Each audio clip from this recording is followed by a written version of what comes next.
Welcome back, comrades, to another fantastic episode, and today, it's Vlog Day! Yeah! So, with that being said, I have one question for you, Athletics. Comrade, what is our task? GameStop is trash!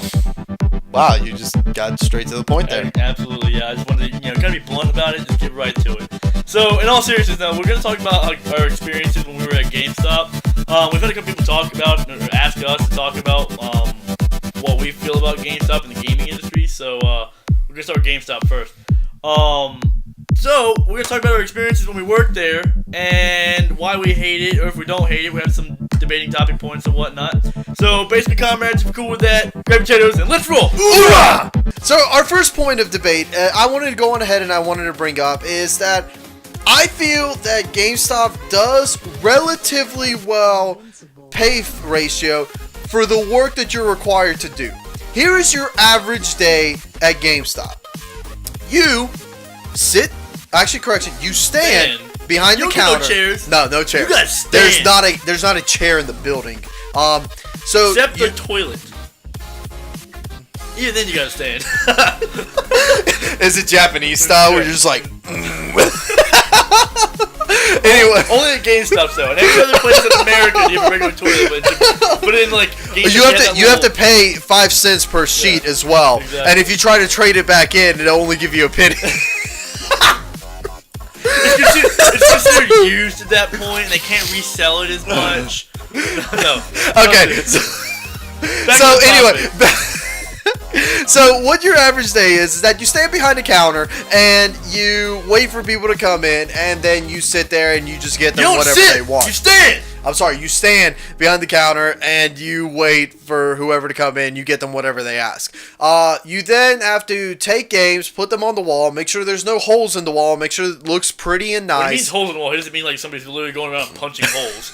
He's not like angry midget man just like, I didn't get the chest to that one! Like little kids being like, I want candy!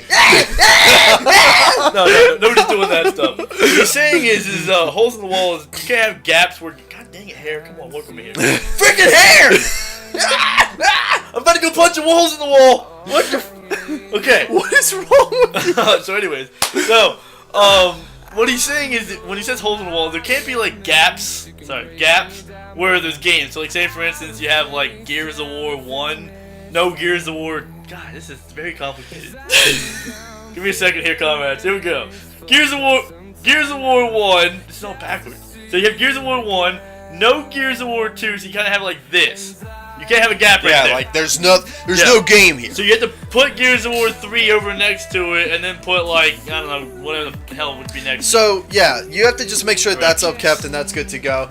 And then at the end of the night, occasionally, you have to vacuum the floor. Yeah, and then you gotta pull out the like spackle or mud, and then you gotta like patch the holes. Yeah, you have to patch all the holes in the wall that the little kiddies created. Yeah. But actually, to be fair, in his defense, I hate kids that came into GameStop because these little bastards with their grubby, nasty fingers would create 1,000 holes in the wall, just stack the games wherever the hell they felt that it needed to go, and the parents wouldn't even put it back where it was supposed to go. So what he means by that is literally, kids would run rampant in these stores. Like, the moment you saw somebody less than like, I don't know, 4 foot, you're like, disaster is coming. Put a sign out front of the door, you must be this tall to enter. Well, actually, remember, they had the little height chart next to the door, remember?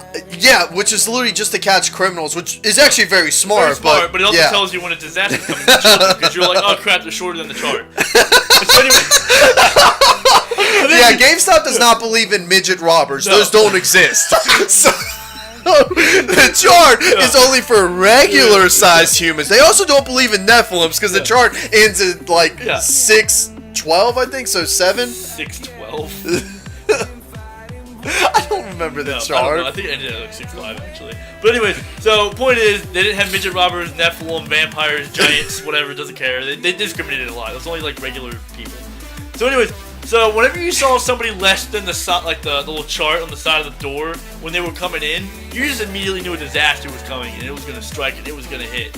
Very, very rarely. We're talking like maybe 5% of all kids that came in that store were either drugged, calmed down, sleeping, or they didn't come to the store. Well, it didn't help the fact that our store that me and him worked at for a while was right beside a Starbucks. Anyways, so kids would come in and they'd be like, "Oh my God, it's a candy store!" Run in here and be like, "Game!" Actually, game. it's funny you And be mentioned like, that because Mom, can I get all 20 of them? it got so bad our district manager put candy for sale in the store. Exactly. Anyway, so literally, kids would go rampant. They would just see all these freaking games. $3. Yeah. $3 for a decent sized packet of lifesavers. About the candy, I'm talking about the disasters they did on the walls. So they literally run in there and be like, "Oh my God, there's so many games," and they would grab like 40 different games that their parents would never allow them to play because they were all usually mature rated, because that's what everybody gets nowadays. So they were like, "Here's Grand Theft Auto 1 through 80. I want all of them. Can I get them, Mom?" And the mom's like, "Well, what's the mature rating thing says? It says violence and nudity. You can't have it." He's like, "But Mom, it doesn't have it. I promise." And he's like, this freaking mom's like, "No, put it back!" And then they just put it back in the wrong freaking spot every time. So they grabbed an Xbox Grand Theft Auto, they put it in the Wii. And you're like, what? Put it back at least in the same console. Yeah, I know. Like, the color coordination isn't even the fucking same. No, exactly. And you're like, freaking little wretches, get out of the building. That's where me and Linux grew a hatred for children. Yeah. But so anyways, back on topic. So original thing is overall. Fair pay. Like, you really do nothing. You get minimum wage. However, the problem with this fair pay is good fucking luck trying to guarantee your hours. You're getting a very easy job. You don't really have to do anything. You just got to stand around and sell games and then just make sure there's no holes in the walls that the little kids create. Oh, okay, that's nice. Yeah, you work 1 day this week. Yeah, the next week you work 5. And the next week you work like 2, maybe 3 if we're feeling like we can get you in there. And then the next week you work 1, then back to 5, then like 4, then You never knew. And during the Black holidays, Friday hits, baby. Black Friday, we need you for 10 days straight. No. Remember, Black Friday was the worst time because what will happen is that the district managers require all stores to overstaff and overhire for the holidays. They will hire somewhere around 6 to 4 temporary hires. They get seasonal hires, which I'm sure most of you have heard that in retail, which is people who work just for the season. So basically from like October to maybe January if you want to have them that long, but most of the time it's usually like right at the end of December. And the way GameStop's hours works, and this is really screwed up, but they base everything off of sales, trade-ins, reservations, like total number of basically money that was made in the store. Either make now or make in the future. So, but what they do is that when those metrics aren't being met, most of the time hours are getting cut more and more, and there's less hours. There's only one person that is allowed to work 40 hours a week at GameStop, and that's the manager, because they're salary and they can't get overtime. You will literally get fired if you work overtime at GameStop. They will fire you. They will pay you. Don't get me wrong. They never do anything wrong with the pay. They will pay you for what you did, but you will be fired immediately. Like, not even the assistant manager can do that. 30 minutes over. Like, if you're 40 hours in 30 minutes, congratulations. You got 30 minutes of extra pay and a one-way ticket back home. Mm-hmm. So they sit there and they do this, and they do this whole overstaffing thing, which is where you have your unstable hours. In fact, holiday hours are normally the worst, because during the regular time, if you're a regular like GameStop employee, you'll normally have about 2, maybe 3 days that you work a week, and you'll just be racking in your money and kind of going from there. But the problem is there's no way to control your hours, because the manager can't control his hours, and if he's over hours, God forbid, there'll be somebody breathing down his neck. The assistant manager doesn't even get a full 40-hour week pay rate. He is normally somewhere around 38 hours. The assistant manager is around 38 hours. And if he gets overtime, same concept. He's probably going out the door immediately. But if you're a lower-end rep, no question about it, you're going to get thrown out. So, like, the hours thing is just a disaster. It's a disaster as a whole. But with that being said, too, if you're going to work a first-time job, so if you're a comrade and you're watching this, you've never worked before, and like you're looking for your first-time job, not a bad option. Really not.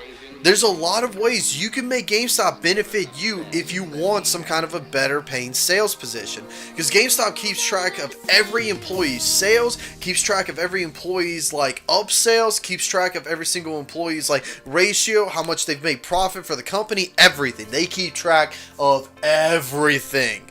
There's a reason this company has been around somehow as long as it has, because it literally knows every single individual metrics for each individual employee and combines them together as a whole. But keep those metrics, take pictures of them, use them for future employers, show them these metrics and be like, hey, I was able to outsell all these other people in the short little time that I worked. That's exactly what I did. It's exactly what Analytics did. It's a good starting first job if you have not had one, because it's better than fast food. It's damn better than working any kind of grocery store. If you're gonna work somewhere that's basically minimum wage, choose GameStop. It really is a really easy job. We're not saying, like, we have a lot of people that always immediately go and jump on the GameStop is terrible bandwagon, like, oh, GameStop's terrible, never worked there, it's a disaster. There are bad. Oh yeah, there's bad. There's a lot of bad. But for your first one, honestly, it's damn near perfect. It's really easy. Like I said, you're already going to go in expecting minimum wage. Don't go in expecting anything more. Maybe like 10, 25 cents more at best. A year. No, not a year. But that's like if you're lucky to get that starting pay. Maybe they only do 5% increases. Yeah. Yeah, which is some weird whack number. So anyways, go ahead and expect, if you're going into minimum wage, just compared to all the other minimum wage jobs out there, unless you want to be washing cars, working in a grocery store, or if you're stupid enough to work in fast food, stupid enough to choose fast food, then you didn't deserve to work at GameStop. But no, GameStop's a really easy job. It really is, especially for what you're getting paid. Don't expect going in there that you should be making like $40,000 or $50,000 a year salary. You're not going to be making that. You're stupid. It's way too easy of a job to get paid that much. But we'll complain about the pay in a little bit later on. So, the next point is actually how quick the management normally handles situations. So, Analytics has more experience in this than I do. And basically, GameStop was running on a system where one store manager was managing multiple different stores. Okay, not bad, makes perfect sense. There was like 2 assistant managers basically per store that would handle the day-to-day stuff. The main manager was just to look over everything else. Well, they went away from that. And the second they went away from that, a lot of stores had to get restaffed up. They had to split their entire employee staffing and everything else and get everything the way that they wanted. So there was a lot of like insider employee trading going on, which is fine. That happens everywhere. You take some, you lose some, things like that. But what Analytics experienced is how quickly they got it all together. Like, they didn't waste a moment. Yeah, so we were working, mostly me, we're working between 2 different stores. We didn't really want to work too much together because we already had to live together. We specifically requested upon hiring, like, do not put us together. We do not want the same days. We want nothing together. Because we didn't want to be like that married couple, which is whenever you're working and you're living in the same place, you just absolutely hate each other and you can't get away from each other, so you want to kill each other. Because we were literally going to the same couple things. We lived together. We went to the same school together. Went to the same school together, and then we'd be going to work together. We were like, come on, we got to find something out that's different. Hell, at that time, too, we had the same schedule, so we were going to the gym together too. Like, literally, it would have been too much. It was literally, not literally, it was just way too freaking much. It was honestly too much. So, anyways, back on topic. This is all while we were in college, so we were just crammed together at all times. So, anyhow, so we tried to specifically make sure that we got houred or put on schedule at different hours, so we didn't work together. And then eventually we worked in 2 different stores where he solely worked on one store and I solely worked in the other one. So when they did this transition where they had the guy that was running both stores only run one store, and they had a new guy come in and work one store. When they did that transition, it literally, I think, probably took maybe 3 weeks. It was incredible. So, and the circumstances to it was even more incredible. So when they did it, they announced it, and then they started it within a week. And in that week, they immediately were already trying to get the next person up and running, like trained, ready to go as the new manager. He was in some type of like reserves in the military or something or whatever. So he had to leave actually on like the beginning of his actual real manager shift after like 2 weeks or so of training. So we actually had to get temporary people to come in, which was other, like you were saying, insider employee trading. So we would take from other stores and they would come in. And I mean, I'm talking, this was the most like seamless transition as possible given the situation. Obviously, it's still going to be a little bit of hiccups here and there, but it was super simple. Like, Louie, as a regular employee, you just went into work, random person would be there for the day, you'd go back home, do whatever. Go back to work, your actual manager was there for the day, or your assistant manager, go back home, work, you come back, and then finally everything was normal. It was, like, super simple. I was blown away how so quickly they changed over all of it. Like, the entire system in 3 weeks or less. Having a whole new hierarchy, so they had his store, which was his hierarchy, and then my store was a completely different group of people, hierarchy, and everything was completely normal, everything was coded in the system, everything ran smooth. That was like, wow. Very, very good job on making sure that when you do have adjustments to your system, they can make them quickly and they do them efficiently. So I gotta say, management did a good job. And it was mostly the district manager, the guy that was above. Yeah, the district manager definitely. Right. The district manager was very steadfast, but was also very fluid. Like, if he said he was going to do something, he did it. He usually did it. And like, now days. obviously this is going to be different per experience, per district manager, things like that. But that's the experience that we got. So we have to applaud the good and the bad. You cannot just focus on the bad. You have to applaud the good as well. So now let's go on ahead and let's go to the next thing. New to pre-owned sales. And there's another thing that kind of ties in with that as well. So with GameStop, new sales are only important when the game first releases. So when Call of Duty releases in November, that is when the only metrics anybody cares about and is looking at is the new sales, new sales, new sales, new sales, new sales. Then, after about 3 weeks, all of a sudden now the only metrics they're looking at again is pre-owned. What's the pre-owned? What's the pre-owned? What's the pre-owned? Why aren't we having enough pre-owns? Things like that. And the thing about pre-owns is that it's a double-edged sword. You can't control your pre-owned inventory.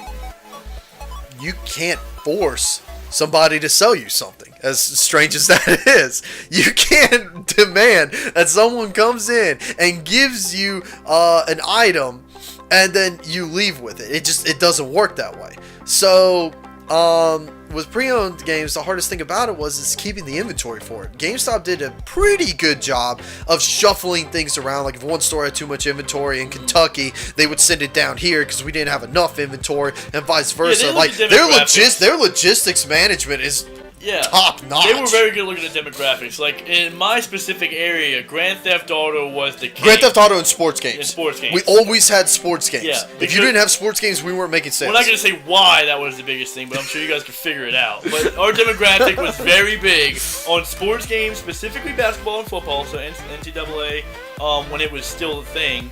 Everybody was on that last one, I think it was 13. And then, of course, having whatever Madden was out at the time, and then NBA, usually 2K was better. But anyway, so they always had those games in stock, and Grand Theft Auto, the newest version, or maybe a couple of the old ones. But always, like if we'd be out, we got a random new shipment in from like Vermont. Out, random new shipment in from Florida. We're out, random new shipment came in from Georgia. Not Georgia would keep those too. We would get a random shipment in from like Wyoming or something. We always had those games on hand at all time. And vice versa, we would have random games that we would never ever sell, like half our a lot of the Japanese games too, like it wasn't popular in that area, so most of the time they would sit there and they would shuffle those out to somewhere that had a more Japanese like logistics. Grabbed them up, put them in a box, send it back to the warehouse, and the warehouse distributed it wherever they needed to go. It was super simple, really easy process. But anyways, what he was talking about with the double-edged sword. So GameStop, their vast majority of their money does not come from new sales. Does not. They do not make a lot of money off of new sales. Everybody also makes sales that are new games. So like Walmart, Amazon, Best Buy, whoever else sells games, literally they all can sell a game at whatever regular retail price is. The vast majority of GameStop's money is from pre-owned because it's pretty much pure profit. Here's what happens when a pre-owned game comes in. So they sell you a game. Say that they didn't sell it. We'll just start with the sell game. So you sell you a game, say Destiny for instance. They sell you Destiny. You buy it, you play it for like a month. You come back. Also, real quick, this is extremely important because I know analytics didn't work like as much as I did to notice this, but there's specific metrics. It's insane. GameStop knows everything. So like an example of this, Destiny, which is the perfect game to bring up. Most of the time, GameStop got very fair with their trade values. If you buy a game and you go back to trade it in for in-store credit, they would give you half of your value back, which even if you don't have the damn case, half of your value back, that's not too bad to ask for. That's very nice for a convenience standpoint. However, games like The Order, Destiny, And sometimes, like some of the shorter, like Call of Duties or single-player games, they would purposefully lower the trade values to $20, but then they would resell them for $55. It really depended on what was popular at the time. Like, so obviously, when I mentioned Destiny and I said you come back within a month, it's still popular. Destiny lasted more than a month. So when you traded it back in, you usually get half back. Well, they would immediately resell it. They didn't do anything to it. You don't do anything to the game. You don't have to repackage it most of the time. 90% of the time, they bring you back the case, the booklets, and everything. All you do is you just grab the game, you put a sticker on it, and you put it back out on the wall.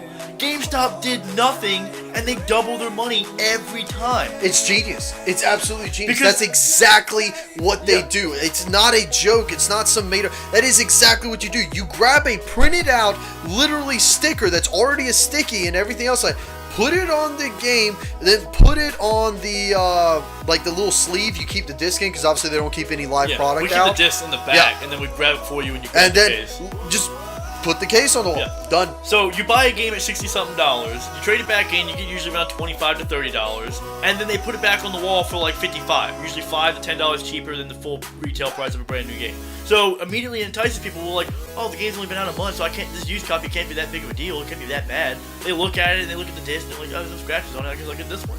So they get it for cheaper, so it entices the customers because like, oh, I'm getting the same product for cheaper. I'm saving money. Everybody loves to save freaking money. And GameStop just doubled their freaking money. They gave you, a random customer, $25-$30, and they sold it for $55. Didn't do a freaking... They put in a sticker which cost them maybe a penny. Maybe 2 pennies for the adhesive. Louie, that's it. They doubled the money. They didn't do anything. So anyways... On every single game that gets traded into GameStop, there is normally a 66% profit margin that GameStop makes off of it. In fact, even more so, GameStop hopes you pick the cash option because it's cheaper. It's always half off. It costs of what your them more for you to sit there and actually do it the in-store way, the way that they, like people say they push you towards. Then you're not understanding business.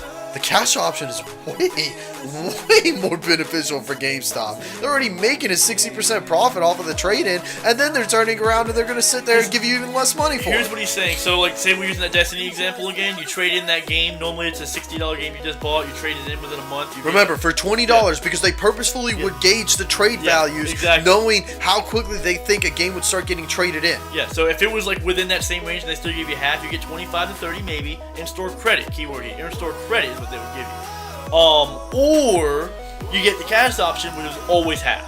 Always half. So if it was $25 or $30, you're looking at $12.50 to $15. Yeah. Yeah, on rare occasions, sometimes it'd be like $30 for in-store. Sometimes it'd be $20. They would do promotions weird. randomly, but either way, the promotions, the best it ever was that cash was as much as in-store credit, only because we were getting low on trades. So we had to get enticing people to come in more.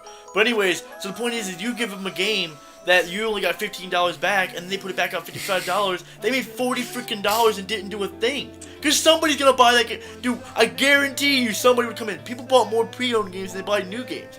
But the thing that was weird about GameStop was that they forced us to focus on new games. Not pre-owned. Pre-owned is what they've made money on. But they would hound us. Yes. Hound us on selling new games. Specifically getting pre-orders. Which doesn't necessarily guarantee them money, which is the weirdest thing. Everybody thinks, oh, a pre-order guarantees them to make money in the future. No, it doesn't. You can cancel a pre-order. The only pre-orders that guarantee that you will make money are the ones like on Amazon, the ones that you do like online directly through the game publisher, because you have to pay up front and give them the money, and you cannot do anything about it until you have the product in your hand, and then you have to send it back with a restocking fee. That is the only guaranteed money. So I actually want to use this to segue into the next topic, which is there's no rewards for being a good salesman in GameStop. What your pay is what your pay is. So when they're hounding you daily, usually, about specifically like the 3 that I always got hounded for: pre-orders, trade-ins, and the insurance thing, whatever that was called. Remember what I just talked about earlier with trade-ins? I can't convince somebody to sell me their shit! Exactly. I have no control over that! The best you can do is tell them, hey, if you have any games that you'd like to bring back in, we can give you some money back towards another game that you already are looking for. Say they wanted to come in to buy 3 games, they can only buy 2. Well, you're like, hey, well, if you bring in some of your other old games that you don't play anymore, we can get you that 3rd game. It won't cost you anything. And they're like, oh, okay, sure, I'll do it. And they never come back. Sometimes they do, sometimes they don't. But that's about it. They'll never come back to you, more than likely. More like, yeah, they just come back to the store randomly. There's no, like, employee-customer relations half the time. It's usually just whoever is the face of the day, let me come in, get my game, and come out. There is sometimes they'll come in and be like, hey, I want your opinion, and they give you a little bit of relationship, but most of the time it doesn't really freaking matter. They just know you're a GameStop guy and you genuinely know games. So anyway, but there's no rewards. So for instance, like I said, they would hound you constantly about, oh, the other thing was credit cards. Yeah, we'll get to that later. We'll get to that in a second. Yeah, the credit card. Me and you both have a very bad opinion on that. There was 4 to 5 actually major things they get you on. It was trade-ins, pre-orders. They stopped the credit card thing. They legitimately did stop. They did it for like 4 months and then never heard a peep out of it. The 5 real major things they did for you was trade-ins, trade-ins, pre-orders, the insurance thing, credit card, and then their membership. To give you guys an idea, they demanded that within 1 sales day we have 1 person apply. Yeah, literally. 1. Yeah, and then they also wanted us to focus heavily on their membership program, which is a whole other thing that they did. Which the memberships aren't bad. We'll talk about the memberships too, but so to go back to like what he was talking about was that at least my manager was very intelligent and he was smart. He knew that there were no reward systems and he knew that there was nothing that was being done about it. So as the manager at GameStop, you get a lot of free shit. You really do. You get almost every single new game that comes out for free. You get almost every single console that comes out for free, all paid for by the company.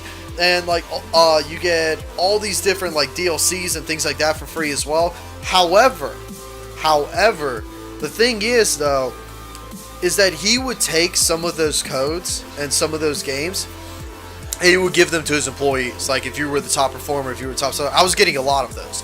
And that was smart. That was good management. Yeah, because there's an incentive for you to do more or do the same. Yeah, but however, the problem is the fact that that's coming out of his pocket. That's something that he could have taken and used. And I get it that GameStop says you can't sell them. Good luck figuring out that he sold his digital code to somebody. Have fun. But regardless, like, he's giving away something that he shouldn't have to. Mm-hmm. And that's the problem. Now, to go ahead and clarify, yeah, they do get a lot of free stuff, but be honest with you, GameStop managers do not make a lot of money. So it's a counterbalance because basically you don't have to pay for your gaming hobby anymore.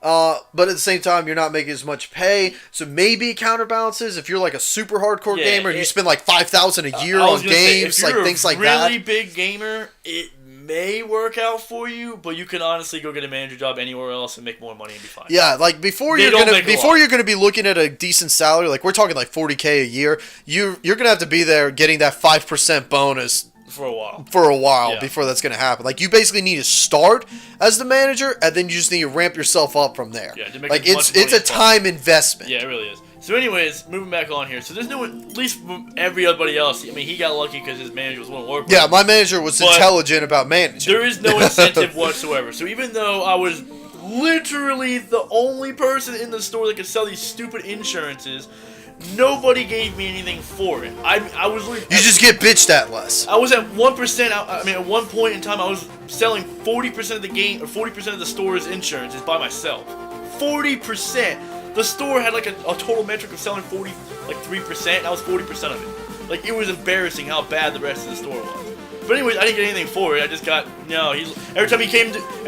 Didn't get more hours, didn't get, even basic things. Yeah, every time they came to complain, they would just be like, oh, well, your pre-orders could be a little better, Yeah, they never come in to praise. No, they only come in to criticize. Yeah. And that wasn't what my manager personally did, but his did. Yeah. And it was fucking stupid. Like, he literally throws these metrics like, I am literally the only insurance salesman in this store. Yeah.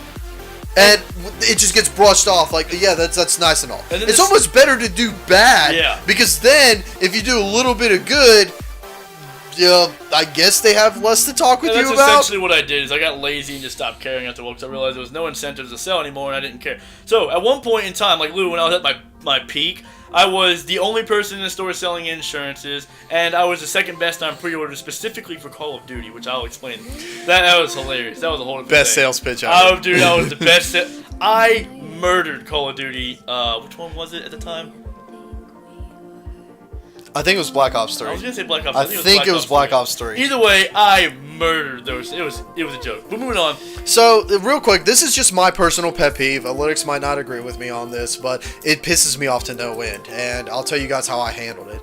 GameStop has this dumbass obsession with stickers and taking brand new games, brand new, just released games, opening them up, taking out the disc and any codes it might have. Sometimes they forget to put the codes, whatever. Putting it on a sleeve, putting it in a drawer. Then taking that nice, pristine, like crisp game copy, putting fucking stickers on it, and then putting it on the wall. It's the display model is what he's talking about. They have displays. They have displays like these generic, like nasty, like not really nasty, but like nice looking displays sometimes and things like that. They just need better like casings for them and everything else. But what they keep doing is they keep opening up brand new games and putting them on the wall. And here's the problem.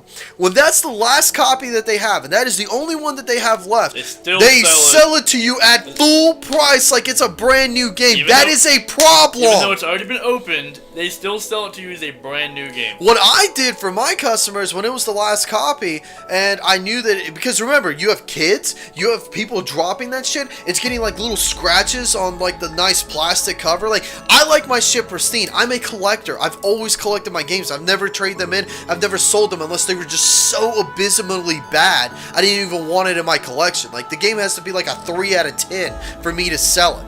But I like them pristine. And so, like, no GameStop employee is smart enough to understand that you as a basic sales rep have the ability, I know this is crazy, you can do manual discounts.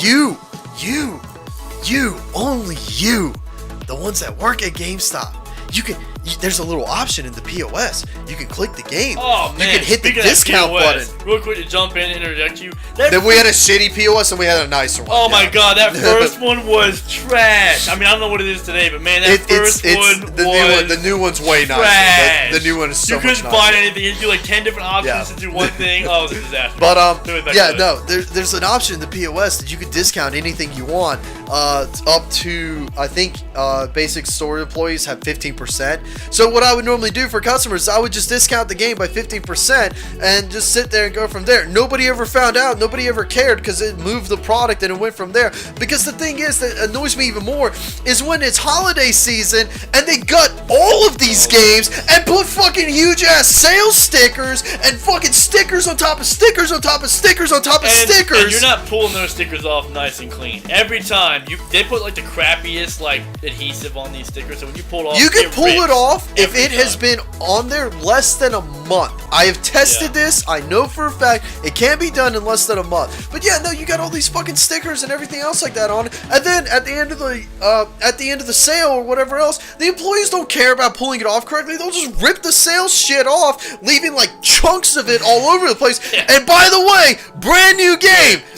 New game, still having to pay the same price as anything else. It's fucking abysmal. It pisses me off to no goddamn end. It makes no logical sense, and I felt like I was the only employee that understood that and actually gave people a reasonable discount, because anywhere you go, Walmart, Target, Best Buy, Circuit City, Bed & Beyond, all of them have open box discounts. All of them! Nope, GameStop had to be a little greedy penny pinchers. Alright, so other than your complaint about opening up new games, which was a fair complaint, I will agree it's dumb. Fuck, it pisses me off. So moving on. I can buy this shit online, I guarantee it comes fucking closed. I know, calm your tits! Next topic! Fucking God, I need to smoke. So the next thing is credit cards.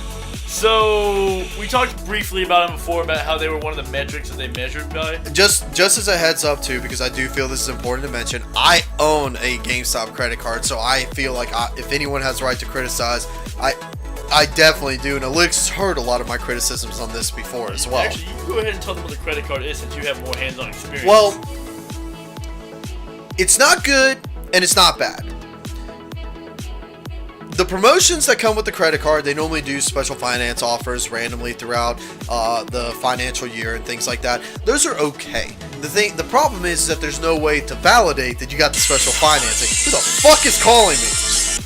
Alright, now that I got that call out of the way, so back to what I was saying. This, like, you never know about any of the special finances that go on with this credit card, which that's kind of the issue that I had with it. But outside of that, the problem was that for the first 4 months this credit card came out, they were hounding on us to get one person every day to sign up for this damn card. They didn't care who it was, what their credit was, anything. Just get them to try for it. And the issue is that this credit card... And we had to give out flyers to every single person that came by. And we had to mention it, and if we didn't mention it, they would complain. So this card, too, it can only be used at GameStop and GameStop.com. Nothing else. It's not a Visa. It's not a Master. It is a 100% in-store, like in-house GameStop credit card. With someone that has a credit score like mine, sitting at about 750, I have a very low, very reasonable 24.99% APR. That was like the best that they offered. I think the lowest they offered was like 23 if you had like a perfect credit score. Yep. So that is. But it went up much higher. Believe me, it went up way higher than what if you had a lower credit score. The credit card was a fucking disaster. And like they preach, it's like, well, it gets people what they want now. I'm like, yeah, by giving them massive credit card debt that they're gonna pay on for 3 years. Yeah. Like it gives them what they want now. The gamers need their season passes. The gamers need their consoles. The gamers need their shit. So jumping on that for a little bit there, instead of doing layaway like Walmart does, and GameStop they got rid of it. They got completely rid of it. They were like, the excuse was they could just put it on the credit card and make payments that way. And I'm like, so their $300 purchase for a Wii will become a $420 purchase with a small layaway fee, because layaway always had a small fee, but that's okay. That's reasonable. That's fair. So like I said, their $300 purchase of a Wii becomes $420 in like 5 months. That's a great idea. When they could just do the layaway and you charge them like $20 or $30, and they pay $330 over the course of 5 months. GameStop credit card, go apply now. Absolutely the worst thing ever, and a lot of times people would just default on it, and then I don't know how they. I forgot I even have the damn card half the fucking time until the rep mentions it. I'm like, oh fuck, I gotta keep it, because you have to keep all credit cards active on credit lines, and I need it for the history that it's already built up and had. So like, I have to occasionally just go to GameStop, buy something, like something, and then just like pay it off immediately just to keep the credit line up. It's fucking stupid. The credit card was absolutely disastrous. It was dumb. It was just the worst thing that they ever tried to force this onto. And they forced. They would threaten to write you up, complain, blah blah blah, just yell at you daily. Remember, no rewards for your salesmanship, but plenty of punishment for your job. They would hound you. I mean, like, I can't put that into perspective. Like, you walk in the door and be like, make sure you get a credit card today. Today's a great day to get a credit card. So, let's actually go on ahead and let's talk about another thing real quick, because we're getting close to wrapping this up at this point. I want to talk about the circle of life. So, the circle of life, at its most basic principle, is not a bad thing. It makes perfect sense from a company and business standpoint, and I agree with it. So, the way the circle of life starts... Quick, just tell you, the circle of life is like their motto, or what you're kind of like... As an now, it got really out of hand, like, in the last couple of years. I still have, like, assistant managers and people like that I talk to that worked at GameStop. It got out of hand. Like, they went beyond what they should have done. The circle of life, what it is basically kind of like the employee guideline of what you're supposed to kind of focus on as a salesman, in a sense. And kind of how you run the store. That's why they call it Circle of Life, and he'll explain it to you and break it down what it is. So, it always starts off with why they hound pre-orders. Reservations. They want people to pre-order like crazy. And because they want them to pre-order, the thing is, it guarantees that if they ever want to get their money back, because you can cancel a pre-order at any point in time and get your full refund, there's no obligation. So they want you to sit there and they want you to pre-order first, because it guarantees that you will come back to the store at some point. It also means when you pre-order, you have to set up an account with a basic pro card, thus you can get on the email listing and things like that, and it makes it easier to rotate you into one of the other, like, paid for memberships. Then it goes to new game sales. So you pre-ordered, you come in, you buy your game. The next thing they hound you on immediately is they hound you on DLC sales. They want a season pass sold with every game, every single time, with insurance and everything else like that. And it's a little fucked up, Because if you buy the season pass for like Call of Duty World War II right now, it's fucked up that you go back and you trade the game in and you bought the $50 season pass, but you don't have the game now to do anything with it, and it clusters it. It literally decentivizes the trades because you don't want to get rid of it because you fucking paid for it, so you might as well get the DLC that you paid for to get done with it. You basically become as a toss-up as the person as a customer. Do you want to try to get the money that maximum value that you can that you paid for at the time because you kind of got swindled into getting these season passes, or are you never going to play the game again and just go ahead and cut your losses? That's basically what you got to debate on, and it sucks. And also, it disincentivizes you from ever buying a season pass up front ever again. Because now you don't know if you're going to keep it or not. And GameStop's very smart. When they have a very small number nationwide of like certain pre-owned games, they'll immediately start bumping up the trading values and start sending you emails like, hey, you could trade this game for $45. Like, that's actually a great deal. $45 for a game that you've had for a month or so, just because they're low on copies and they have nothing to show for it. Yeah, that's an excellent deal. They still make a profit because, like we said, the whole sticker thing, so they're still going to make a $10 profit regardless. Like, it doesn't matter for them. But, like, they sit there and they have all these incentivizations with it. But then it goes back, so the next portion, remember, reservations, new sales for game sales, now trades. This is the one that they hound on, and we have no control over trades. I don't care what they say. I'm not going to be a door-to-door salesman. Hey, have you heard of your local GameStop and our local offers for our trade deals? Please take this pamphlet and come back and talk to me. Whenever they called, we had like a little speech that we had to give, and every single time, for the most part, it was like, hey, thanks for calling GameStop. Did you know you can get whatever amount of trade value in for your game today, whatever, some crap. Yeah, like you had to do the speech. Whatever the speech was. And whatever the speech was, but it was almost always get your trade in. Something about trade. So, yeah. Fuck trades, can't be controlled. I understand why it's important to them because, again, remember, like we talked about, it's their major moneymaker. If it wasn't for pre-owned games, GameStop would have fallen like a rock 5 years ago. Yeah, because the bigger stores like Walmart, Best Buy, and Amazon destroyed them. Would have destroyed them. But then we have so then they say the next portion from the trades is pre-owned sales. So what they want you to do from there is when somebody comes in and trade in a game, they want you to go on ahead and get them to buy or use the trade-in credit to get more games. Because the thing is, they already have a tendency that's been proven now that they don't keep their games, they want to get rid of them, and thus you have a better chance of getting more sales out of it. Because basically what ends up happening is that after you switch over from the trades to the pre-owned sales, you're offering them the Pro card, you're offering them the increased trade value, and there's a lot of times when someone trades in a game, dude, the Pro card paid for itself. Like, literally, I'm like, hey, you want to get this Pro card and get the magazine subscription plus 10% off everything for your next year? Because literally, you will pay nothing to get it right now. And who's going to say no to that? That's good salesmanship, that's freedom and things like that. So it switches over to pre-owned sales. Well, after the pre-owned sales and everything else, they're hoping that you take those same pre-owned games that they just sold to you, come back and sell it back to them for them to sell it again. It is the craziest lease option I've ever heard in my life. It's hilarious. It's a lease option. It's hilarious. And then when you have that little bit of trade credit left over, that little itsy bitsy bit, always offer to sit there and put it towards a reservation. Yep. I've explained the entire cycle to you comrades now. That is exactly how it works. That Game Informer magazine, giant advertisement. The whole thing's a fucking GameStop advertisement. If literally GameStop didn't exist, Game Informer would have shut down forever ago to companies like IGN and Game Ranks and places like that. Then like Polygon too, they would have sat there and they would have just blown Game Informer out of the water. Game Informer's become a joke. So it's literally an advertisement for GameStop. They literally have GameStop ads inside of the magazine.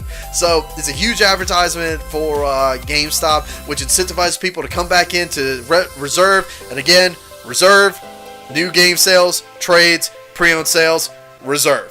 And that's exactly what they want. It's a never-ending cycle that gets created with the Pro card, with the new game sales, with the pre-owned sales, because you keep buying the same things and then trading them back in. And then, like, the best case scenario is when a customer trades their games in, comes back 3 months later, buys the same game that they just traded in, to then come back and trade it in for lesser value. People would trade in Grand Theft Auto like 4 or 5, and they would come back in and be like, you know what, I really missed because a new update came out, like something else new came out, and now GameStop's profiting from it. Yep. And the thing is, they keep throwing their money away every single time. Every single time. And the thing is, too, is that the game developers aren't making money off pre-owned games. That's actually why I've stopped doing pre-owned games myself, because of the stickers, too. The pre-owned game stickers are just as bad. And I don't understand how you can still get maximum value for a game with the original case in good condition or with just the disc. Yep. It annoys me to no end. But regardless of that, let's ignore that. I've already gone on that rant. The thing is, though, is that GameStop will sit there and they will make pure profit. No one else makes profit on the pre-owned games except GameStop. Because just to let you comrades know, here's how game development works. You can talk all you want about how going out and buying games supports the developer. And to a certain degree, you're right. But what happens is that when a developer makes a game, the reason they care so much about pre-orders is because they don't care if the person actually comes in and buys the game. They just want the pre-order, which is also counterintuitive why GameStop wants it so much. Because when a store sees a pre-order, that means that this person is saying, hey, I am interested. That's it. It's just one dude raising a finger, I'm interested. All it is. No money's been really exchanged. Nothing has happened. So then what happens is that the store takes a tally, and they're like, okay, dude one is interested in this game. Then more pre-orders later, they get up their entire tally score and like, okay, we have 1 million pre-orders for this game. We need to buy 3 million copies because normally only 33% of people actually pre-order. So we need to buy 3 million copies. So now from this one store, from this one company, 3 million products have been purchased, and that company has now made their money for their game off of those purchases. Then it is up for the middleman to make their money back, aka GameStop, Best Buy, Walmart. Now they have to make their money back because they just bought $3 million worth of 3 million products and units, and now they have to sell them at a higher cost to sit there and make their money back and then go from there. The game developer, the game publisher, they've already made their money in that transaction. The transaction has been done long before you walked into the store and bought the game. Basically, it's been done. Break it all down to make it really simple for you guys to understand. A game company makes a game. Once they make it, it's up to the middleman to buy the games. Once they buy the games, whenever those games are bought from the game maker, the game maker makes money, they're done. They're out of the equation. Yeah, and there's no returns, there's nothing. It is done. That's why there were hundreds and hundreds of copies of Destiny laying around the store. That's why the whole ET thing was a disaster, because when they made the game ET, all these publishers and everything was selling them off to all these middlemen like Walmarts and stuff. They bought all the games up, but they can't return them back to the publishers. They just bought them. That's their problem. They have them in a wholesale warehouse at this point. And then when they have a whole abundance of them, they can't get rid of them. They try to sell them really cheap, but they just don't work. That's what they did. So the game company makes their money on those sales from other companies. Not you, other companies first. Then it's up to you as the individual to go and buy from the middleman, the company. So like the GameStop, the Sonys, the Xbox Plays, the Microsoft stores, things like that. All realistically, you as the total customer is kind of irrelevant, actually. The only thing you got to do is you can just walk into the store and say, I want to pre-order, I'm thinking about buying this game. They then add that to their giant list of people that they think we're going to buy the game and get a general idea of how much interest there is and how many games they probably should stock themselves with. Then they get that many or more, usually get a little extra to compensate. And then, at that point, they just hope to God they can sell them all. And if they don't, they screwed up. They made a bad investment. That's it. But if they do, then they order more games and continue the process until they don't have any more reason to buy more games. That's how it works. So, realistically, if you wanted to, which is what we were kind of doing at the end, was if you want to screw GameStop over, you can just go in and say, I want to pre-order the game, cancel the game, and they never make a dime off that game. Because it just sits there. You're not going to buy the game. And so somebody else has to buy the game. That's the thing. Like, that's the issue, too. So this actually goes to another point, and this video is kind of getting too long for this, so we might have to make a separate video on this. But, comrades, understand, and I understand it's a far-fetched claim, but do understand we so sincerely believe this after working there and seeing the trends in the gaming industry. GameStop is the sole reason that we have a gaming mediocrity today. So with pre-orders and false hopes and false promises, all of it. Yeah, so I'm gonna jump in on this one. This is actually my biggest gripe with GameStop. So working there is one thing, and the experience of it, buying from it, that's a whole thing, whatever. GameStop as the company is the whole reason that screwed up the entire gaming industry as a whole with having a game and then segmenting parts of the game and then selling it back out, whether it's through DLC or pre-orders or any other various, in-game shopping options like freemium games do now, or even some other games do with everything. Yeah, because you guys might be too young to remember this, but literally, there was a time period that if you paid for Xbox Live, literally all of your Halo 2 maps were free. Yep.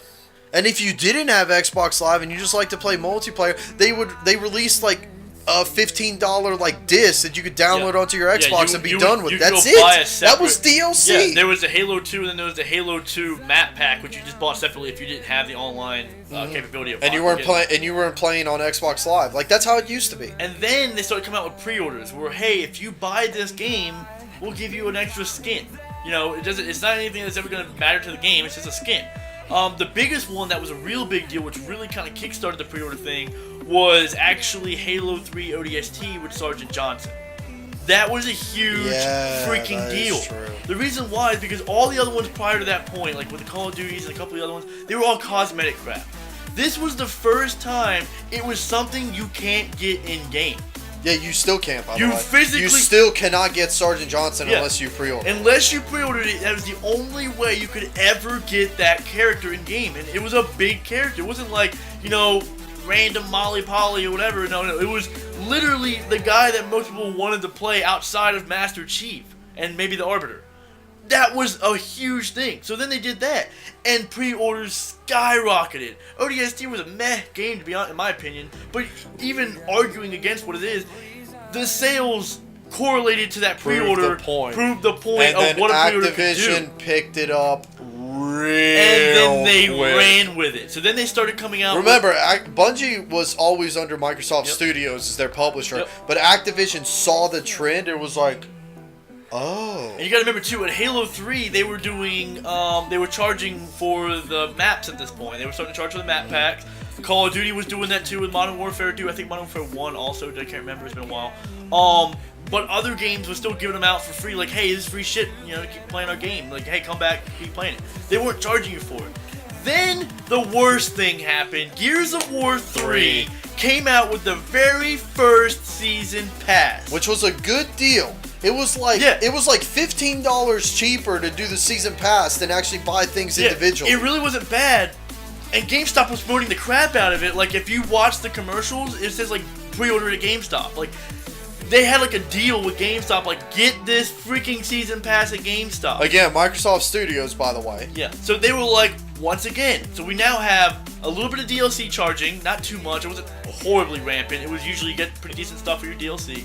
Then you start to get pre-order stuff with, like, Sergeant Johnson's and then, like, other games where they would give you, like, a gun that you can't get unless you buy it. Things like that. But then the freaking nail in the coffin was finally Gears of War 3, who ruined it all with season passes.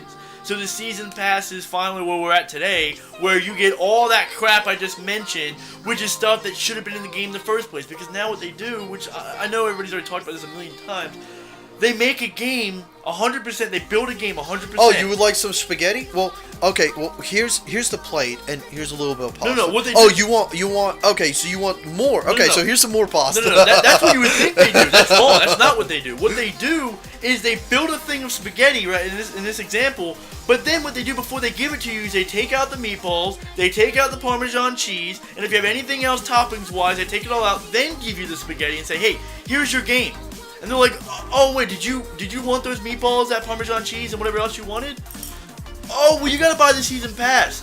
Yeah, sure. Like the fucking Prometheans in Mass Effect 3. That was fucking bullshit. That was a cornerstone of the entire fucking game. Oh, you already wanted those things that were part of the game that are already on the disc that are locked behind a wall, a paywall? Oh, yeah, that was the problem. I said it was on the fucking disc. And that's my problem. The thing is that they weren't like giving you a game and then putting sprinkles and stuff on top of it. That's what it used to be. That's what DLC used to be. Where they had a game, they released the game with a full finished product, and then they came out with new stuff to make it a better product. That's what it used to be.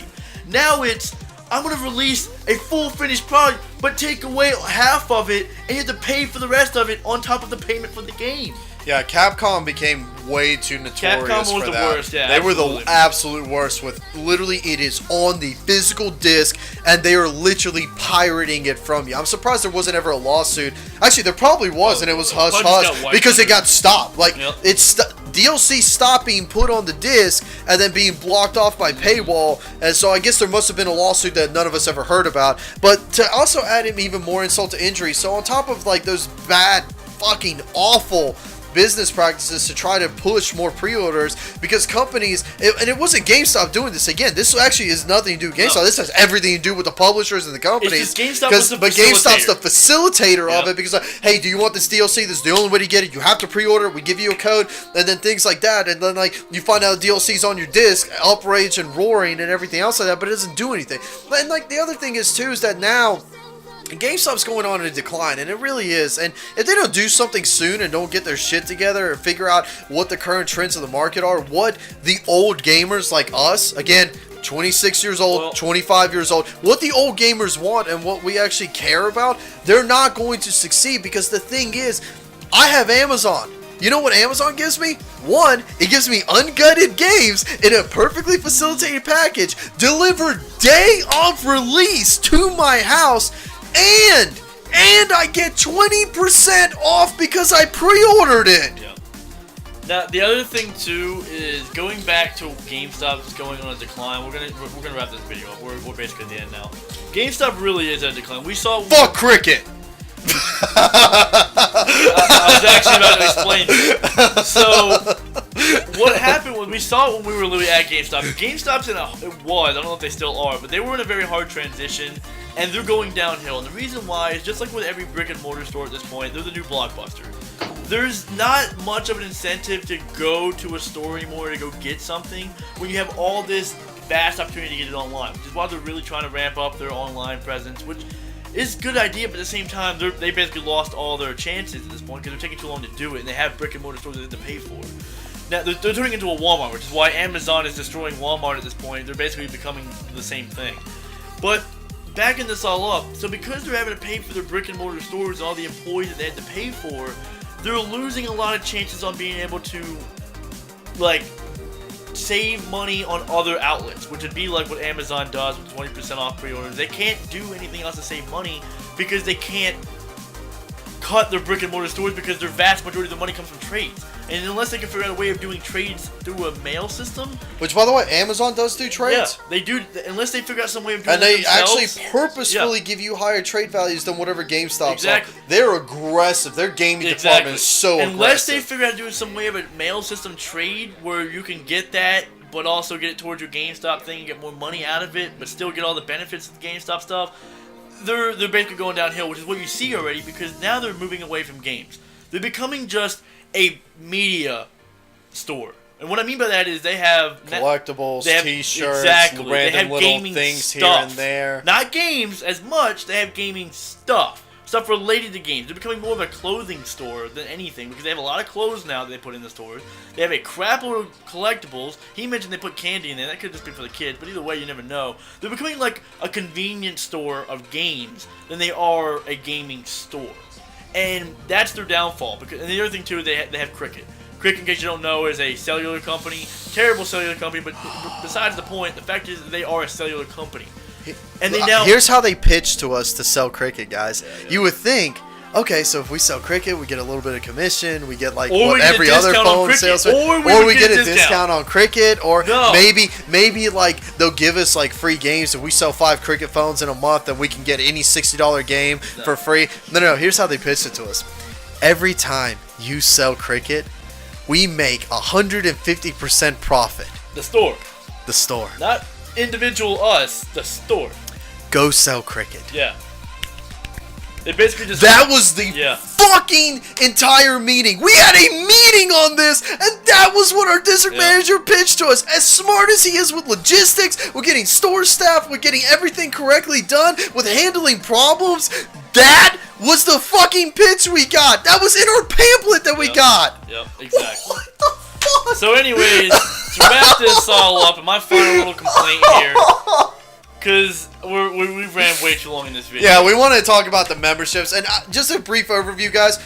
If you shop at GameStop, get the membership. Get it. You will make your money. But it is dumb for you not to get the membership. When we say if you shop at GameStop, we mean like not once a year. We're talking like if you actively spend... Once every month. Yeah. Like, you'll make your money back. You will. Yeah, if you we ran the numbers. If you actively spend a decent amount of money in GameStop, you will make your money back off of the membership. Don't give them more money than they deserve. Exactly. Get the fucking membership. Save your money if you are going to actively shop. Pay attention to how much you spend and how much you're getting back in like rewards and savings, and then be like, okay, well, it worked its way out. If you don't save $15+ a year, then don't get it. Or if you don't save $30+ a year, then don't get the bigger. Just to give you an example. Call of Duty World War II right now. If you sat there and if you got the basic pro membership and you buy that game, $5. 1/3 of the card's already paid. Yep. You buy another major title that just recently came out that's $55. $5 more that you got off it, so you paid like 50-ish or so. There you go. That's 2/3 of the card paid. One more card's paid for. Everything else you're making profit. That's what we're saying. So buy two get one free coupon. Yeah. Like you will make your money back if you are going to actively shop there. But like I said, to wrap this all up one last time. So my last kind of comments are: if you generally like working, if you generally like games, and you do need like a quick job while you're working, while you're at a school or something like that, or you just need a job quickly just to get you into something so you can make some money, GameStop really isn't a bad idea. Don't expect to make a lot of money. Don't expect to live off this for the rest of your life. It's not a career. It's a job. There's a difference. So just go in there understanding that it's a job and get whatever amount of money you best. Get. Yeah. Get really good at sales. It's a great learning opportunity for you. Everything is an experience for you. You can always learn from every experience you take. So definitely take advantage of it if you're into that kind of stuff. If you're not into games, don't get a job at GameStop. It's not like the nice, pretty perfect paradise they like to make you sell it out to be. It's kind of a crap job if you don't like that style of stuff. Don't get into it if you don't like it. If you do, it's good enough, but it's not great. And then lastly, as far as GameStop the company goes, I'm going to be honest, I don't expect GameStop to be around after 10 years or so or less. It's probably going to go downhill or get replaced by most likely Amazon or something else. Yeah, because they themselves have pushed so badly on digital sales, and I've argued so many times, I'm like, you're killing yourself. Yeah, what are you doing? Exactly. And they're going to go downhill. If you haven't already seen it now, they already are losing ground. They're already shutting down some stores. They're getting smaller as we talk now. But Steam, the PlayStation Store, and the Microsoft Store are what are really killing them. Exactly. Their sales are normally better. It's literally, you can share those games with multiple different people at the same time too by setting up different homes, and you can't trade them in. Yep. Exactly. So once you buy it, you bought it. You can't get your money back to buy more. You're done. That's it. So other than that, though, that's my opinion. You got anything else to say? I think because I try to throw in a couple of the other things we want to talk about because I agree with you. It's gotten too long, so I'm good, man. I think we've covered the vast majority of it. Like I said, the biggest thing is I would like to do a whole course on how GameStop is, and literally do a history lesson of how GameStop started the mediocrity of gaming as it is today. We always could go back to that. We did briefly touch on it. We could always talk more than just what we said about the pre-orders and whatnot, because that's really a huge topic in itself about GameStop just completely ruined the gaming industry in the last 20 years. But outside of that, or not really 20 years, I think it's 15 years. Yeah, 15. But outside of that, I just want to say, hey, thanks again for watching the whole video. If you guys have any comments that you want to mention about this, like say if you also work at GameStop, or you have any other things you want to mention about GameStop, because the more recent the employees are, the more we can learn from it ourselves. Exactly, because we're old dogs, basically. It's 2.5 years, right? Year and a half. Year and a half. Yeah. Keep back with your time frame here, man. It's been a year and a half since we worked there. But that's what I'm saying. So, more things have changed since then, most likely. I doubt it's been the same, because they changed a lot while we were there. I'm pretty sure they changed many since then. So if you have any other insights or anything you want to mention to us, or you have any questions or anything that you want to ask us, definitely give us some comments. We'll definitely reply to you. Other than that, I think we pretty much wrapped up the majority of this video. So remember to go favorite and like all of Logan Paul's videos. He is the greatest. He is our YouTube star, and he is the cancer that we have always wanted. Unlike the cancer that is Logan Paul, please comment. Remember to stay classy. Why, Logan? Why? Remember to comment, stay classy, and as always, appreciate it again. We'll see you later in the next episode. Peace.